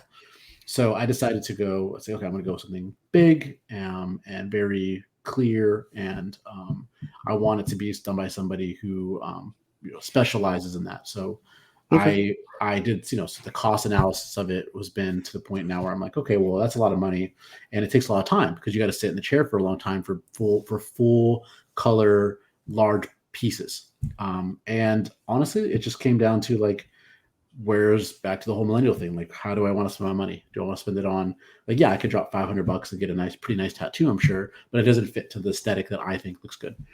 So I'd have to spend more time than I'd like to. So every single time it comes up, like, I feel like I'm almost like I could use this for something else. There's always like a better use for that couple $1,000s, that I had saved away.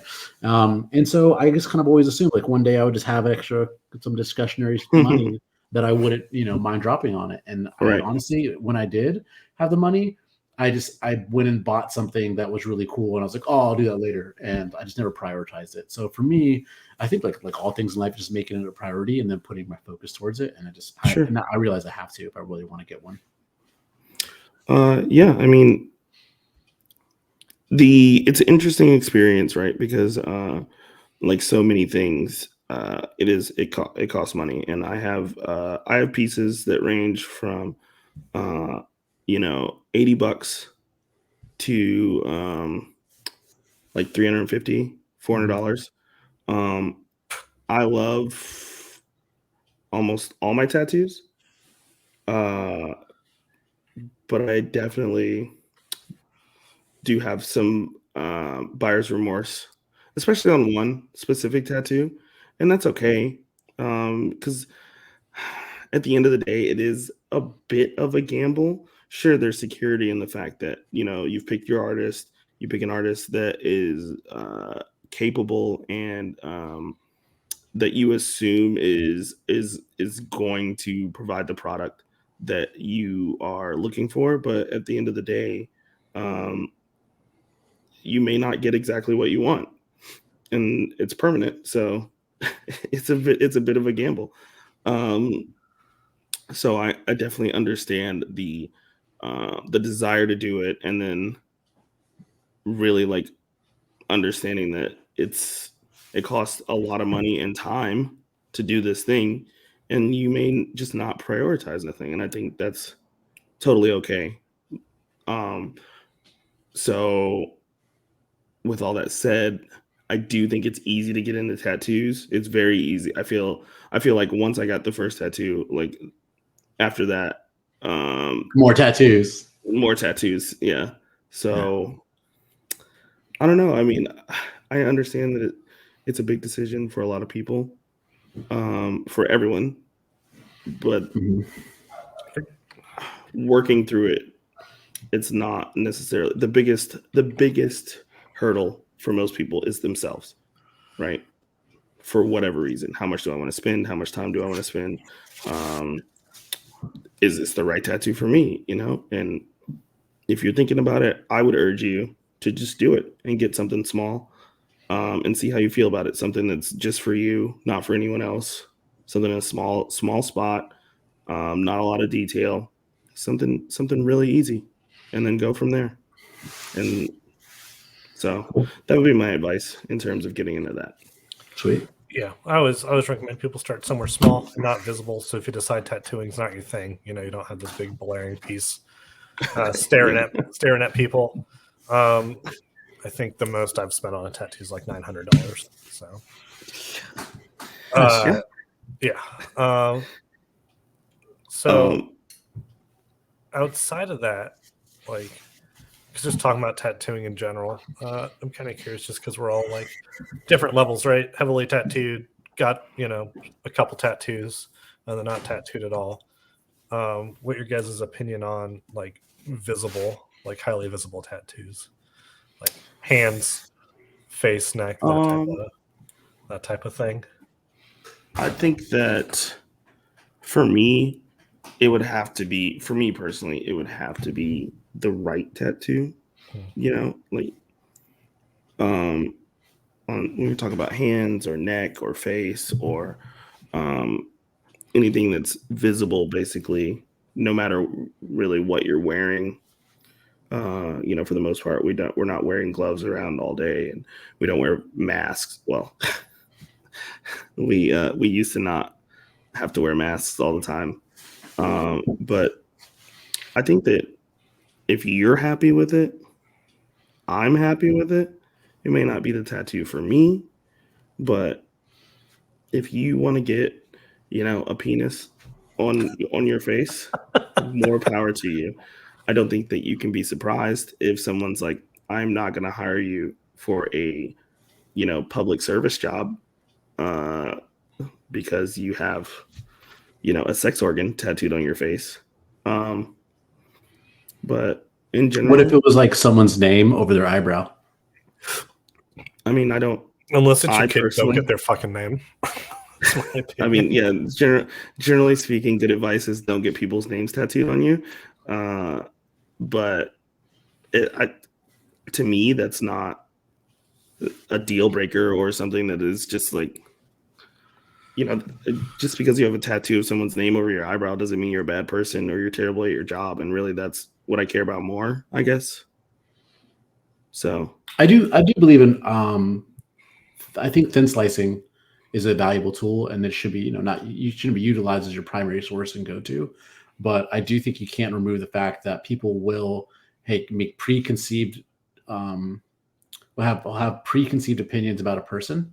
And of course, if someone's like, hey, I don't care about those opinions, well, then you go like, okay, well, what type of person doesn't care about the opinions of others to the point that they're willing to put, a star, on their forehead, or, like their child's name across their cheek? Because, at some level you go like, that level of no fucks, you're like, how does that not transcend into other parts of your life? Right. Where you're now, like, are you a prior convict? are you somebody who doesn't, who's not as uneducated? So you're, I mean that like formal education. Like there's people's perceptions that exist for right or wrong. They exist, right? And we know they exist. So for you to openly say, I'm going to go against that and then proceed to live out my life as if I didn't just make a really drastic decision makes me think that like there's something else going on. Yeah. And that's fair for you to say that. My take on this, right? I don't personally care. I don't personally care if like people have like visible tattoos, because obviously I do, right? I got my hands tattooed and stuff like that. I don't like when really young people get visible tattoos. Not that I don't think that, like, I'm not one of those people that's like, there's rules to, getting tattoos and you have to earn your right to get visible tattoos. I think that's dumb. They're fucking tattoos. Like, get over it. This isn't the 70s Sailor Jerry era, fucking tattoo. You don't have to earn your right for shit in that regard. But I waited till I was in my 30s before I got visible tattoos, right? I waited till I was older and I understood what my job prospects were, right? Arguably where I'm at right now, I'm in a job that would continue to pay me with my tattoos, right? And I'd make an okay living. I know the type of job and money that I can make if I were to get out right now with the tattoos that I have. That's something that I understand. That's something I waited to understand before I got them. So that'd be my recommendation to people. And also, and this seems to be a bit of contention with the generation below us, I do highly recommend getting other tattoos first before you just get your hands and necks blasted. I don't care. Like I said, I don't think you have to earn your right to get your neck or your hands tattooed with other tattoos or anything like that. I think that argument's dumb. And I just think that when at the age a lot of people are doing that, they're not like in a position to really understand what like the potential consequences might be. And I think that's something you should understand before you do something like that. But also, I think this is important. If you're one of those people that have your hands and neck tattooed and those are your only tattoos, when it is not winter, you look dumb as fuck. I think you look fucking stupid. Yeah, that's it's an interesting choice.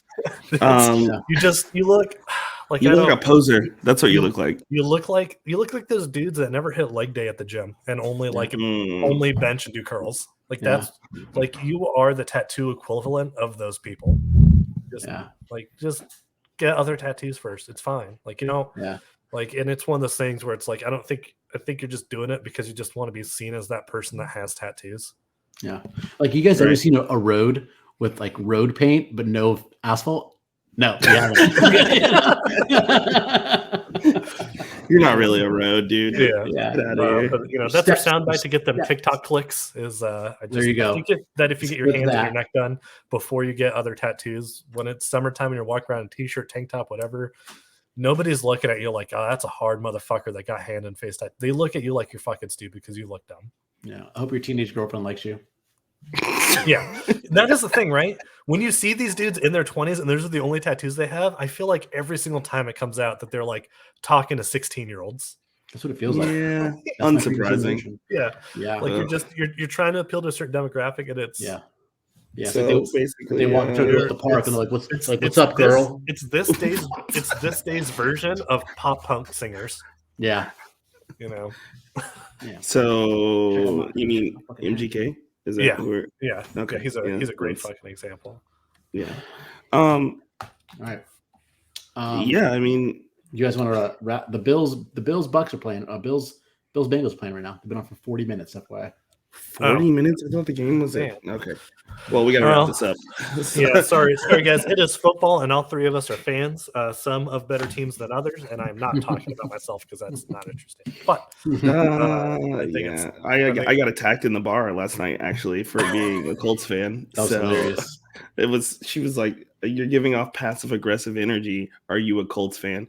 And I've never been so offended by someone being right in my life. That's why it's great being a Raiders fan, because people don't insult me because they halfway expect for me to just stab them. Yeah. I mean, are they wrong? Yeah. No. Yeah. True. All right, so let's go ahead and wrap this one up. Yeah. yeah, so can't wait until we're the generation that's complaining about what everyone else is doing. But this was the Looking forward to that. Yeah, this was the Barely Coherent podcast. If you haven't already, you should follow us on Instagram at the Barely Coherent podcast. Me and Sunny B put a lot of effort. Yeah, me and Sunny B put a lot of effort into the editing pictures that we post. Some of varying quality, but we try to have fun with it. If you message us, we will be far better at messaging you back. We post the link to the Discord on there. Please drop in the Discord and come say hi. And I'm going to put a deadline on it. That this before week, we start charging, at some point we'll start charging to say hi to us. So get in now. Get in now while the getting's good. Entry level before we boomer this thing up and start charging for it. And I'm gonna create the deadline now that this week, by minimum this time next week, we will be on TikTok. So, okay, I like talking about it for several episodes. Manifesting your affirmations. As my therapist has told me, I procrastinate way too much, and I just need to give myself hard deadlines for things. So. That's weird. My parents also tell me that, so I got it for free. Yeah. Well, so did I, because the government gives me that universal health care because I'm in the military. Yeah, love that. Yeah. Glad to hang out with you guys as usual. Always a fun session. Looking forward to next week when we record. So we'll call it. Yes, no, he's out. I think he just left, so I think we're good. Okay. Yeah, we are. Oh, there they are. Oh, so cute. All right. Thank you. Maybe next time we'll all three be in the same place. Yeah. Thank you and good night.